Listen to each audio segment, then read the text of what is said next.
Volví a casa sin avisar, después de años de trabajo. Encontré a mi padre abandonado en un hospital, con soporte vital. Mamá y mis hermanos estaban de fiesta en Bali. Así que congelé la cuenta bancaria. 1 hora después, se desató el caos. Hola, mi nombre es Sofía.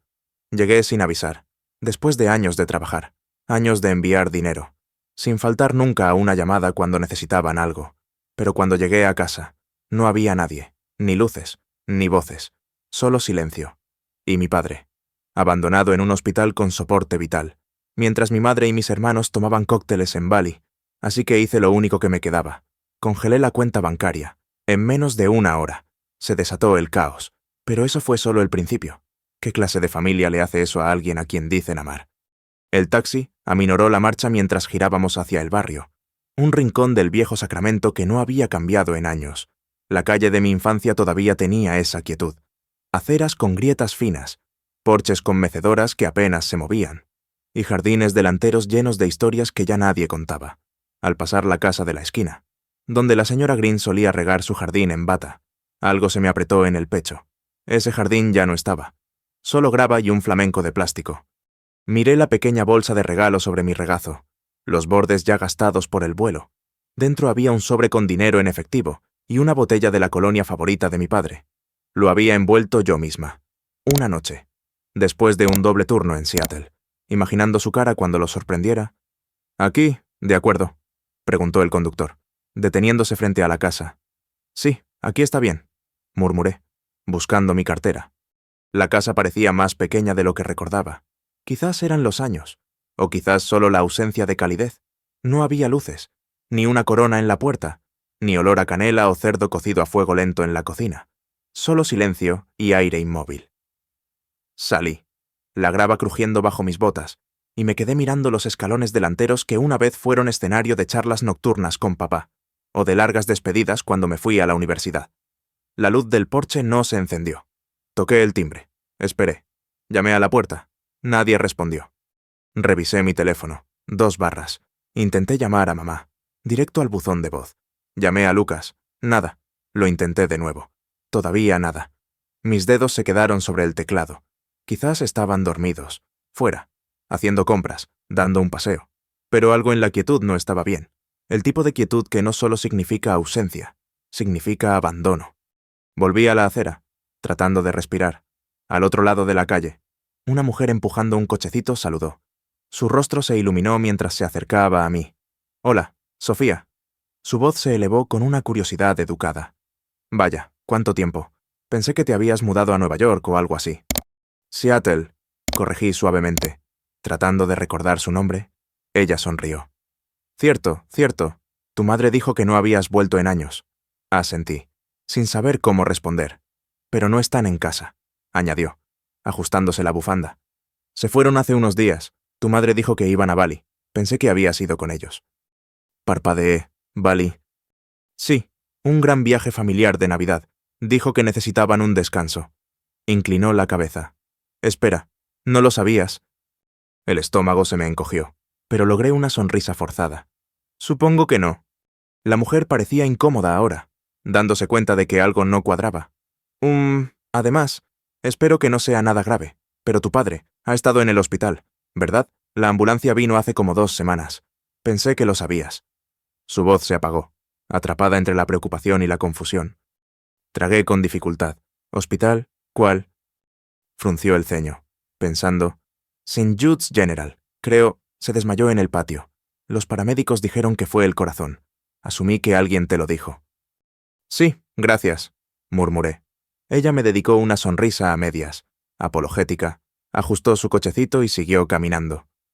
Me quedé allí unos momentos más, la brisa invernal colándose por el cuello de mi abrigo, pero el frío ya se había asentado en un lugar más profundo. Sin decir otra palabra, me di la vuelta, volví al taxi y abrí la puerta. «¿De vuelta al aeropuerto?», preguntó el conductor, con los ojos en el espejo. «No, llévame a St. Jude's General». Asintió. El taxi se alejó del bordillo. Miré hacia atrás una vez, solo una vez, a la casa con sus cortinas corridas y ventanas oscuras, al porche donde no había nadie, a la puerta que no se abría. Se habían ido a Bali, habían empacado sus maletas, abordado un avión, dejado el país, Y lo habían dejado solo, enfermo, desatendido. Pensé en las transferencias que había hecho a lo largo de los años, miles de dólares, alquiler, servicios, matrícula, emergencias que siempre estaban a una llamada de distancia. Pero nadie me llamó cuando mi padre se desmayó. Nadie me dijo que estaba luchando por respirar. Me había convertido en un cheque de pago, un cajero automático distante con un nombre. En el silencio del taxi, sentí que algo colapsaba, no dramáticamente, sino permanentemente. El conductor giró hacia la carretera principal, las luces de la calle proyectando largas sombras sobre mi regazo. Lo dejaron, susurré. A nadie, quizás a mí misma. Y esta vez, no sería la callada. Permanecí en silencio todo el viaje al hospital. La calefacción del taxi zumbaba suavemente, pero no sentía ni una pizca de calor. Mis manos estaban cruzadas en mi regazo, aferrando la misma bolsa de regalo que había traído de Seattle. Ahora inútil, ridícula en mi regazo como una broma en la que yo no participaba. Afuera, Sacramento se movía como cualquier ciudad, preparándose para las vacaciones, escaparates iluminados, pasos apresurados y un cielo que ya oscurecía al caer la tarde. Lo observé todo pasar como alguien que mira la vida de otra persona. Cuando nos detuvimos frente a St. Jude's General, le di las gracias al conductor sin mirarlo. Salí y me dirigí al interior. Las luces fluorescentes me golpearon primero, ásperas, estériles, implacables. El aire olía a amoníaco y ansiedad reciclada. La gente se sentaba encorvada en las sillas, algunos sosteniendo pañuelos, otros, el silencio. Era el tipo de lugar donde el tiempo no se movía. Simplemente existía. Me acerqué al mostrador, los dedos apretando la correa de mi bolso. Una enfermera con un corte de pelo corto y una sonrisa cansada levantó la vista.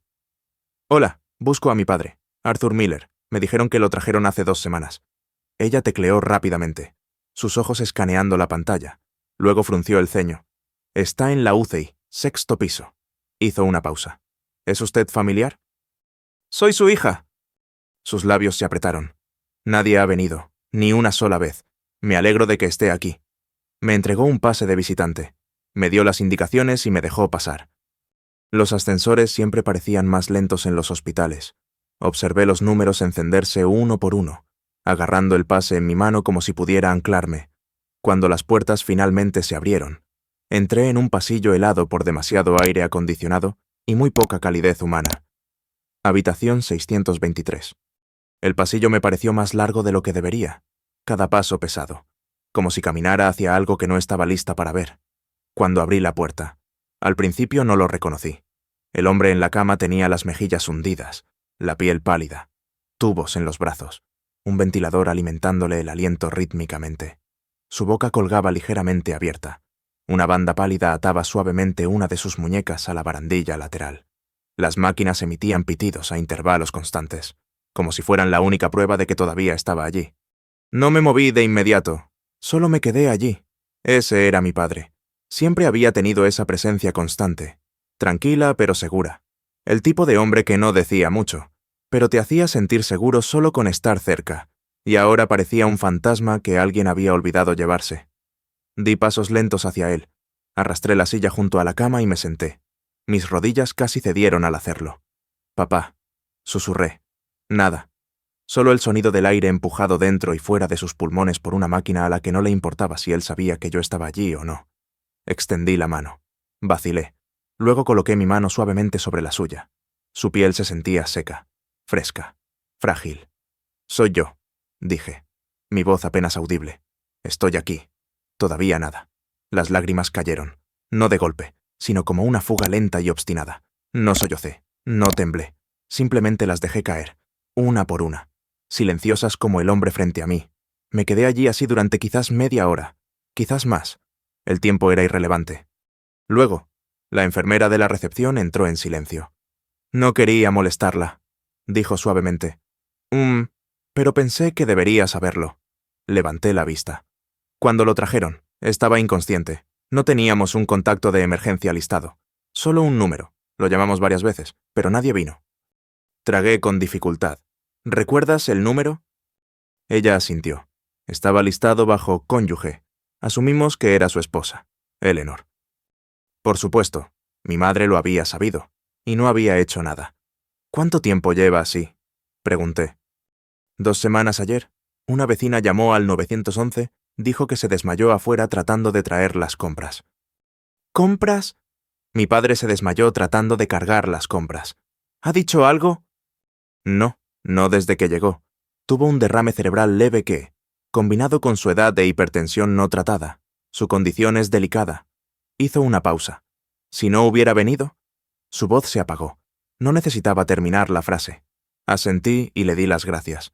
Ella me dedicó una mirada de compasión antes de salir, dejando la puerta ligeramente entreabierta. Volví a mirar a mi padre, todavía sosteniendo su mano. Así que ellos sabían, durante 2 semanas. Mi madre, mi hermano. Ellos sabían. Estaban en casa. Vivos. Bien. Reservando billetes de avión. Disfrutando de cócteles con sombrillas. Publicando fotos soleadas de desayunos junto a la playa. Y lo dejaron aquí solo en una máquina. Metí la mano en mi bolso y saqué el sobre con el dinero en efectivo que había traído. Los regalos envueltos en papel de seda rojo. Los puse en el alféizar de la ventana, de repente insegura de qué más hacer. No necesitaba regalos, necesitaba gente. Necesitaba a alguien que se sentara aquí todos los días y le dijera que no estaba olvidado. Revisé mi teléfono. Ninguna llamada perdida, ningún mensaje de texto.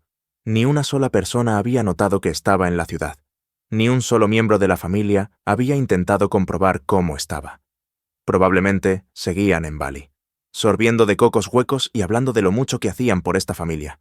La garganta se me apretó, no por tristeza, sino por claridad. Habían tomado su decisión, y ahora, yo estaba tomando la mía. La tarde se convirtió en noche. Las enfermeras cambiaron de turno. Las luces se atenuaron. El suave zumbido de las máquinas mantuvo su ritmo. Yo no me moví. Me quedé a su lado, observando el ascenso y descenso de su pecho. No porque pensara que se despertaría esa noche, sino porque sabía que no debía estar solo ni un minuto más. Alrededor de la medianoche. Me acerqué. Le aparté un mechón de pelo de la frente y le susurré. No volverás a estar solo. Papá. Lo prometo. Cuando salió el sol, yo no había dormido. Me dolía la espalda por la rígida silla del hospital, y mis ojos me ardían por haber estado abiertos demasiado tiempo. Pero no me importaba. No me iba. Todavía no. Se lo había prometido. Y si había algo sobre lo que todavía tenía control, era cumplir una promesa. La enfermera entró poco después de las 6, revisando tranquilamente los monitores, garabateando algo en una gráfica. Me dedicó una suave sonrisa, de esas que dicen más que las palabras. Volveré con sus medicamentos, susurró, cuando salió. Me dirigí al pequeño baño al final del pasillo. Me eché agua fría en la cara, dejándola escurrir por mi cuello. Mi reflejo en el espejo me sobresaltó. Tenía los ojos hinchados, la piel amarillenta. Parecía otra persona. O quizás, finalmente, parecía la versión de mí que siempre había existido bajo la superficie, detrás de las transferencias bancarias y las llamadas telefónicas educadas. De vuelta en la habitación, las máquinas mantenían su ritmo. Mi padre no se había movido, ni un solo espasmo. Su pecho subía y bajaba como un reloj, contando algo que nadie se atrevía a nombrar. Saqué mi portátil, lo puse en la mesita de bandeja y miré la pantalla. Por un momento, dudé. Luego abrí la aplicación de videollamadas y pulsé «Llamar» debajo del nombre de mamá. Sonó 2 veces antes de conectar. El fondo apareció antes que su cara. Cielo azul. Palmeras. Una piscina brillante. Luego, allí estaba ella, a todo color, con gafas de sol en la frente, los hombros bronceados, una bebida en una mano. La música sonaba suavemente de fondo. Aquí era media mañana, pero donde quiera que estuviera. Parecía atardecer. «Oh, Sofía», dijo, ajustándose las gafas. «¿Está todo bien?» La miré fijamente. Por un segundo. No pude hablar. «¿Lo sabías?», pregunté en voz baja. Ella inclinó la cabeza, confundida. «¿Saber qué? ¿Que papá está en el hospital con soporte vital?» Ella parpadeó. «Él no quiso venir con nosotros. Ya sabes cómo es. Siempre haciendo las cosas más dramáticas de lo que son». Se desmayó afuera. Solo una vecina tuvo que llamar al 911. Ella se encogió de hombros. «Todos necesitábamos un descanso. Sofía, no tienes idea del estrés que he tenido. Mantener todo junto. Lidiar con tu hermano. Asegurarme de que las facturas estén pagadas. Yo soy la que ha estado pagando las facturas». La línea quedó en silencio. «Mamá, él podría morir. Y tú estás junto a una piscina». «No pensé que fuera tan grave», dijo, sorbiendo su bebida. «Tu padre siempre tuvo un don para lo trágico. Terminé la llamada antes de decir algo de lo que no me arrepentiría. La rabia no llegó de golpe. Se cocinó lenta y constante, como el agua al hervir. Me quedé quieta durante varios minutos, intentando calmar mi respiración, pero el dolor en mi pecho se hizo más pesado con cada latido. Cogí mi teléfono y le envié un mensaje a Lucas. Papá está en la UCI, lleva aquí 2 semanas, no respira por sí mismo. No hubo respuesta. Esperé 5 minutos, luego llamé. Contestó al cuarto timbrazo. Sofía, ¿qué pasa? ¿Sabías que papá estaba en el hospital? Hubo una pausa. Sí, mamá me lo dijo. Dijo que no quiso venir. Está con soporte vital. Vale. Y te repetí incrédula. Podría morir. Lucas, estás exagerando. Estamos de escapada. Relájate. Ni siquiera me di cuenta de que me había levantado hasta que sentí la sangre subir a mi cara. Mis manos temblaban, mi voz al borde de algo que no podía contener. Siempre eres tan emocional, dijo, su tono como una bofetada. Puedes simplemente manejarlo. Colgué. Caminé. Necesitaba aire. Las paredes de la UCI parecían derrumbarse. Bajé por el pasillo. Pasé la recepción y salí a la pequeña cafetería en el césped sur del hospital. Hacía frío, pero no me importó. Pedí un café negro y me senté en el extremo más alejado del patio donde nadie me molestaría. Saqué mi teléfono y abrí la cuenta bancaria familiar compartida. El saldo me apretó la garganta. Decenas de miles desaparecidos. Billetes de avión, tarifas de resort, compras compulsivas. Todo en las últimas 3 semanas. Estaban viviendo su mejor vida a mis expensas. Había cubierto todo durante años. Las recetas de papá, los servicios, el préstamo del coche de Lucas, incluso el pago inicial de la reforma de la cocina de mamá. Cada vez que me pedían, daba sin dudar, porque eso es lo que hace la familia, porque pensaba que el amor se medía en sacrificio. Pero esto no era sacrificio. Esto era traición. Sabían que papá estaba enfermo. Se fueron de todos modos. Usaron el dinero que envié para sus medicamentos para tomar cócteles bajo cielos extranjeros. Mis dedos temblaban mientras me detenía sobre la pantalla. Un pequeño botón. Congelar cuenta. Nadie podría retirar ni un céntimo más. Lo toqué. La confirmación llegó al instante. La cuenta estaba bloqueada. Exhalé lenta y controladamente. Luego, sin pensar, susurré por lo bajo, a ver cómo se siente el paraíso sin mi sueldo. No esperaba que sucediera tan rápido. 48 minutos.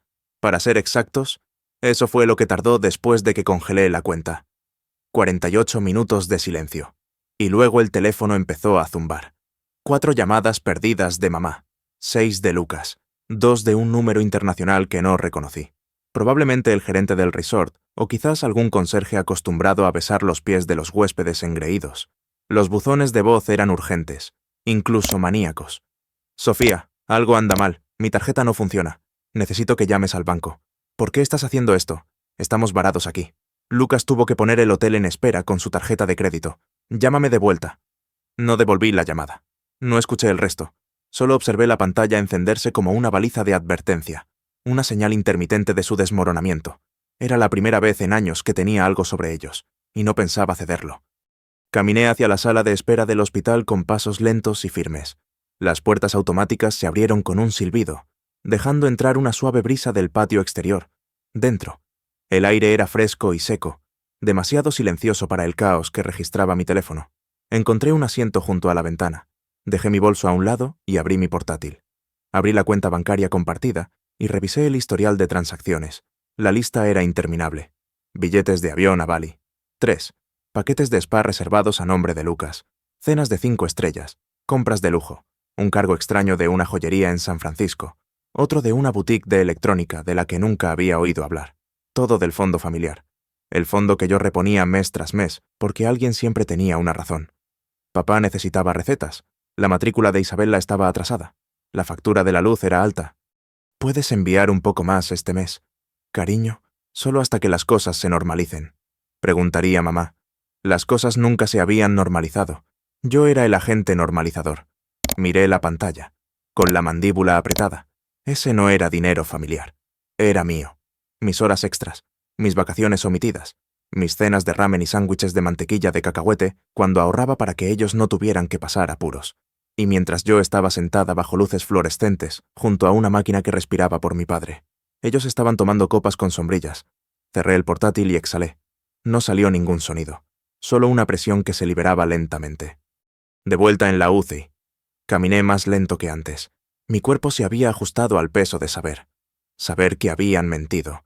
Saber que habían elegido playas y bufés antes que visitas al hospital. Llegué al lado de mi padre. Acerqué la silla de nuevo y me senté. Sus ojos seguían cerrados. La misma máquina seguía con su zumbido, sus pitidos. Coloqué mi mano sobre su muñeca, suavemente. Lo congelé. Susurré. Están enloqueciendo. Él no se movió, pero imaginé su boca contrayéndose en señal de aprobación. Solo la más mínima insinuación de una sonrisa detrás del tubo de respiración. La clase de sonrisa que solía dar cuando una broma había ido demasiado lejos, y solo él la encontraba divertida. Busqué el bolso de cuero que había notado ayer debajo de la mesa auxiliar. Estaba desgastado, agrietado por los bordes, con una cremallera de latón que se atascaba a la mitad. Algo en él me había llamado. Lo coloqué en mi regazo y lo abrí lentamente. Dentro había papeles, informes médicos, recibos, notas antiguas con la letra ordenada y curva de mi padre, una pila de sobres amarillentos atados con una goma elástica y un diario.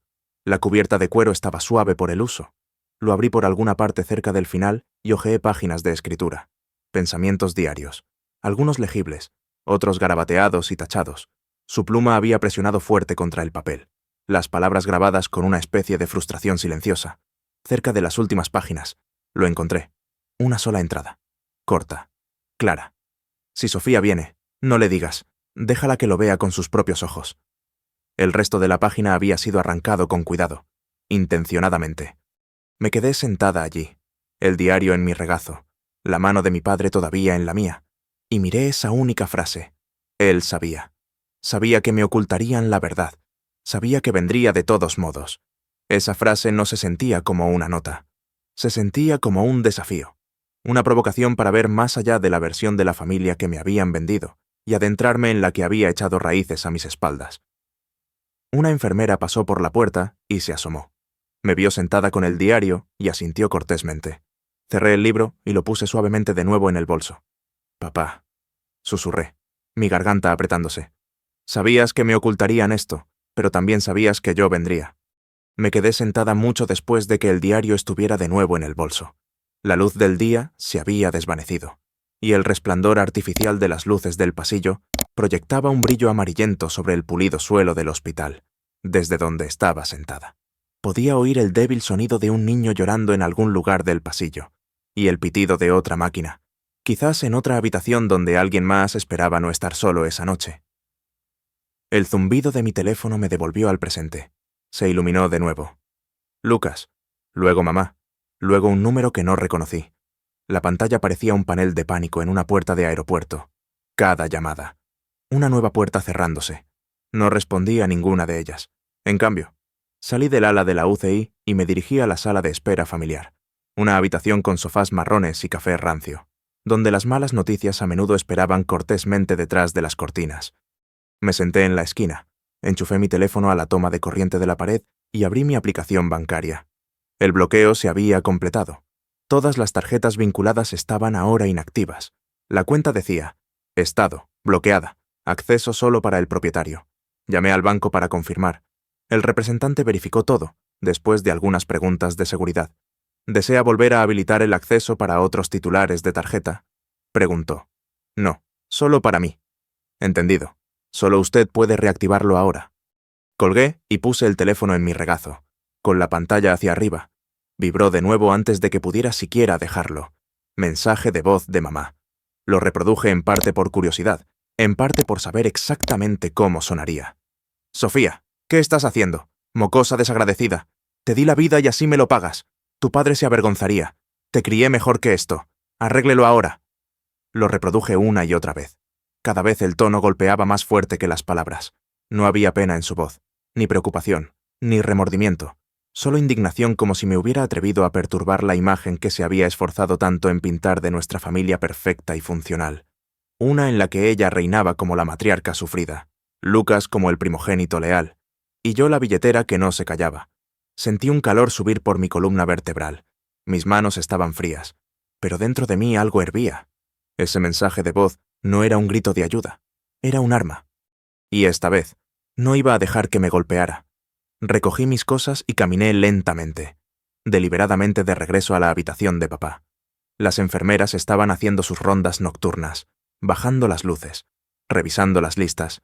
El mundo estaba más tranquilo ahora. El edificio zumbaba con agotamiento. Dentro de la habitación, él seguía respirando. La máquina seguía haciendo su trabajo. Ese ritmo constante y artificial ahora se sentía como un metrónomo en un ensayo para el duelo. Me paré a su lado y le tomé la mano de nuevo. Estaba seca, áspera, del mismo modo que siempre lo había estado después de un día de trabajo al aire libre. «Papá», le dije suavemente, «ellos han convertido esto en una actuación, unas vacaciones compradas con mentiras, pero yo ya no voy a seguirles el juego». Metí la mano en mi bolso y saqué mi portátil. El tono de inicio resonó demasiado fuerte en la tranquila habitación. Hice una mueca, pero nadie se movió. Abrí mi correo electrónico y encontré el contacto de su abogado, el señor Albright, un hombre mayor que recordaba haber conocido una vez en una reunión familiar. Tenía un rostro que siempre parecía haber escuchado demasiada verdad y haber aprendido a guardarla de todos modos. El asunto era simple. Urgente, Arthur Miller. En el mensaje. Escribí exactamente lo que había sucedido. Detallé la condición de papá, su estado actual, la situación financiera, la ausencia de su pariente más cercano legal, y pedí 2 cosas: confirmación de cualquier documento que papá hubiera firmado, y orientación sobre cómo proteger lo que quedaba de su dignidad. Antes de enviarlo, releí las últimas líneas.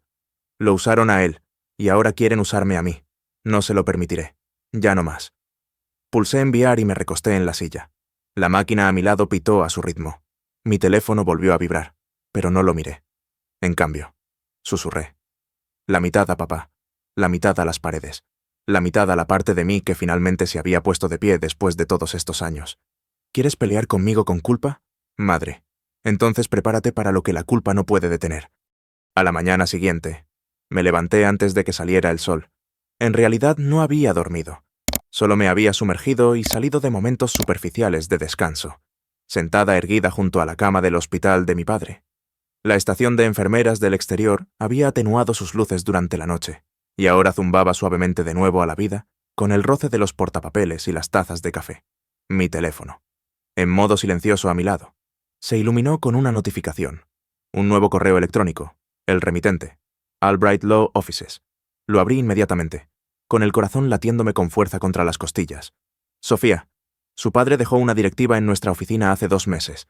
Nos instruyó específicamente que no actuáramos hasta que lo contactáramos desde su número. Si está disponible hoy, nos gustaría programar una videollamada segura para revisar el contenido. Respondí sin dudarlo. Sí, estaba disponible. Liberaría el día. 2 horas después, me encontraba en una sala de conferencias del hospital. Las persianas estaban a medio bajar, dejando entrar franjas de luz invernal que cortaban la pared como cuchillos inclinados. Tenía el portátil abierto frente a mí, la bolsa con el diario de papá a un lado, y un café negro enfriándose junto a mi codo. Cuando la cara del señor Albright apareció en la pantalla, sentí una extraña mezcla de ansiedad y alivio. Parecía más viejo de lo que recordaba, con ojos hundidos y la clase de calma que solo se obtiene al ver demasiadas familias desmoronarse por cosas por las que nunca pensaron que lucharían. Sofía, comenzó, asintiendo brevemente. Primero, quiero decirle que siento mucho lo que está pasando, y siento que su padre no pueda hablar por sí mismo en este momento. Pero él sí habló, a su manera, y se aseguró de que sus deseos estuvieran por escrito. Hizo clic en algo fuera de la pantalla. Un PDF se abrió en mi portátil. Deslicé lentamente. Era una enmienda notariada a su testamento, fechada hace poco más de 8 semanas. A Sofía se le concederá plena autoridad sobre todas las decisiones médicas y financieras en caso de que quede incapacitado. Eleanor y Lucas serán removidos de todos los poderes de representación, albaceazgo y gestión de la herencia. Tomo esta decisión con claridad y sin coacción. Sentí como si alguien me hubiera colocado una mano cálida y tranquilizadora en la espalda. No por la autoridad, sino porque él lo había visto venir. Él lo había sabido, lo había planeado, y me había elegido a mí. Un nudo se me hizo en la garganta. Esta vez no era pena, ni siquiera ira. Solo la extraña clase de reconocimiento que te invade el pecho cuando alguien finalmente te dice que te ve. No a quien pretendes ser para ellos, sino a quien siempre has sido realmente. Yo no sabía que había hecho esto, dije. Albright asintió. Él no quería que nadie lo supiera. Temía que intentaran impugnarlo o manipularla antes de que usted misma lo viera. Me sequé la mejilla, de repente consciente de que estaba llorando. Pasamos los siguientes 30 minutos revisando los siguientes pasos. Una orden de emergencia para congelar toda actividad financiera relacionada con la herencia. Una petición para una tutela temporal. Y lo más desalentador de todo, una audiencia judicial. Albright me dijo que podía asistir virtualmente, pero me negué. Estaré allí en persona, dije. Necesitan mirarme a los ojos. Esa tarde. Volví a la habitación de mi padre. Las enfermeras acababan de revisar sus signos vitales. Una de ellas me dio un pulgar arriba antes de salir en silencio. Me senté a su lado de nuevo. Abrí el chat de grupo con mi madre y mi hermano, y escribí una frase. Vamos a arreglar esto correctamente en la corte. Sin saludos, sin explicaciones, sin disculpas, solo la verdad. No esperé una respuesta. Cerré la aplicación. Apagué el teléfono y me recosté en la silla. Se veía tan tranquilo. Las máquinas tumbaban constantemente. Su pecho subía y bajaba como la marea. Y esta vez, por primera vez, no me sentí impotente al verlo. Sentí que finalmente estaba pilotando el barco. Más tarde esa misma noche, contraté a una enfermera privada para ayudar con el cuidado nocturno. Una mujer de voz suave, llamada Brenda, de unos 40 y tantos, que trató la condición de mi padre con la clase de dignidad silenciosa que no había visto desde que comenzó todo este calvario. Le di instrucciones completas. Le mostré los monitores y dónde se guardaba el diario. Lo guarda cerca, le dije, entregándoselo. Si se despierta, aunque sea por un segundo, asegúrese de que esté a su alcance. Ella asintió. Antes de salir de la habitación, volví a colocar el diario en la mesita de noche. Puse mi mano suavemente en el brazo de mi padre y susurré. Esta vez, te escucharán a través de mí. Nunca había visto el interior de un tribunal antes. Al menos no así. No con mi nombre en la lista. No con mis parientes de sangre sentados frente a mí como si fuéramos extraños en bandos opuestos de una guerra. 2 días después de que el abogado presentara la petición de emergencia, me encontré de pie frente al Tribunal de Familia de Sacramento, vestida con los pantalones negros más sencillos que poseía y un blazer simple que no había usado desde el funeral de un amigo hace 3 años. Ahora se sentía como una armadura, no decorativa, necesaria. Entré por las pesadas puertas dobles, sola. Eleanor y Lucas ya estaban sentados dentro, uno al lado del otro en la mesa del demandante. Eleanor parecía haber envejecido 10 años desde nuestra última llamada.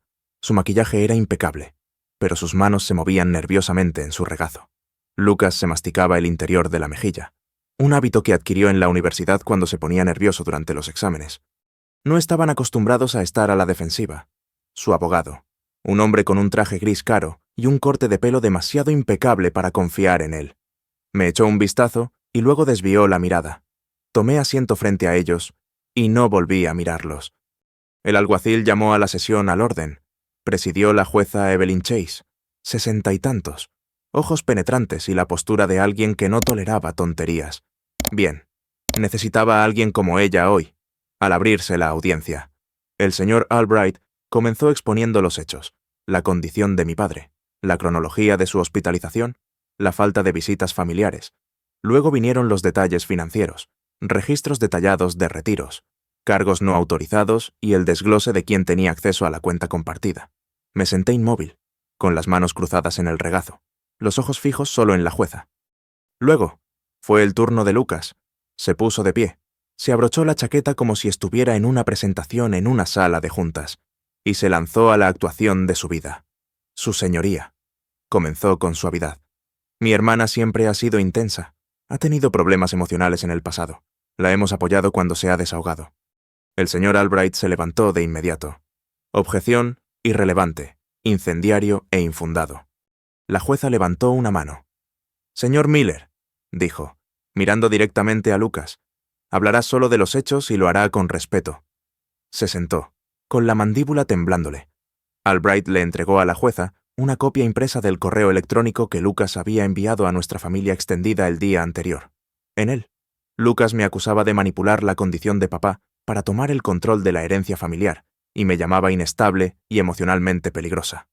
La jueza Chase leyó el correo electrónico en silencio, con los ojos entrecerrados. Luego lo dejó a un lado sin decir una palabra. «Señora Miller», dijo, dirigiéndose a Eleanor, «tiene algo que decir». Eleanor se puso de pie, su voz ya teñida de indignación ensayada.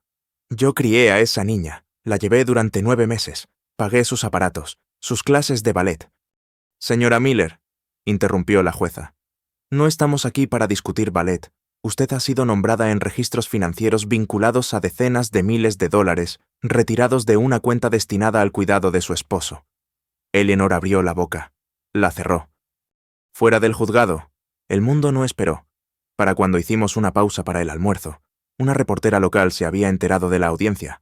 La vi cerca de las escaleras, tomando fotos de Lucas discutiendo con Eleanor en los escalones principales.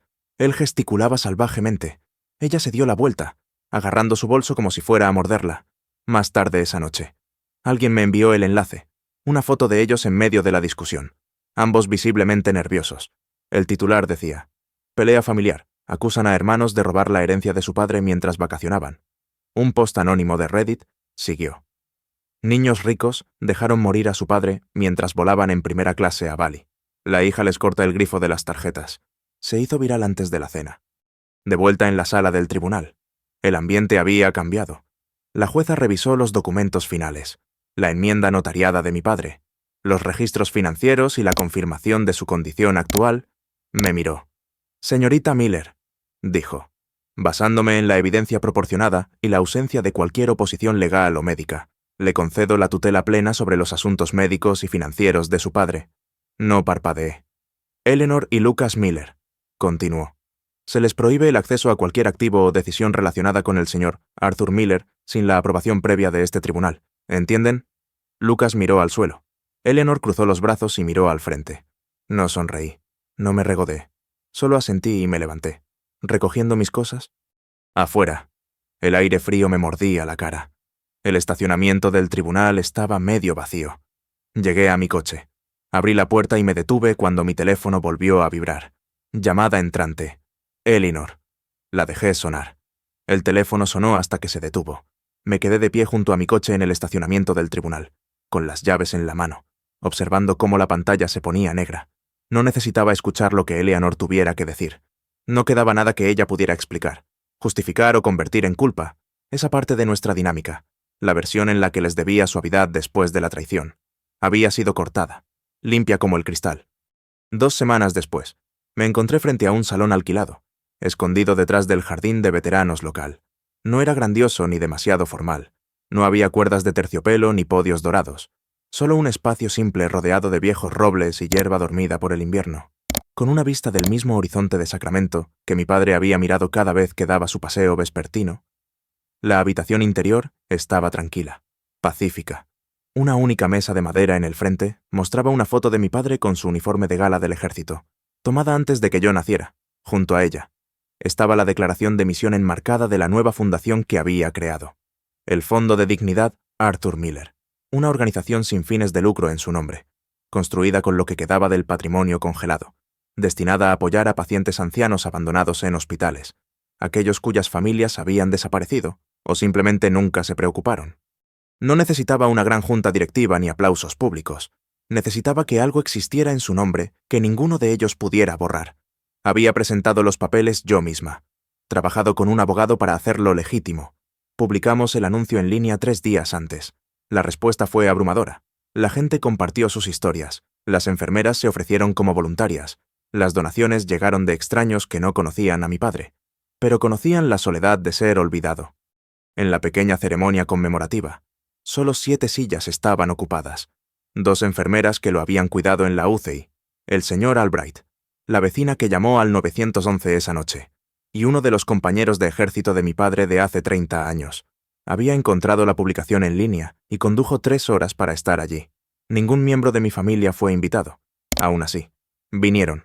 Los vi desde adentro justo antes de levantarme para hablar. Eleanor con un traje beige demasiado fino para el viento.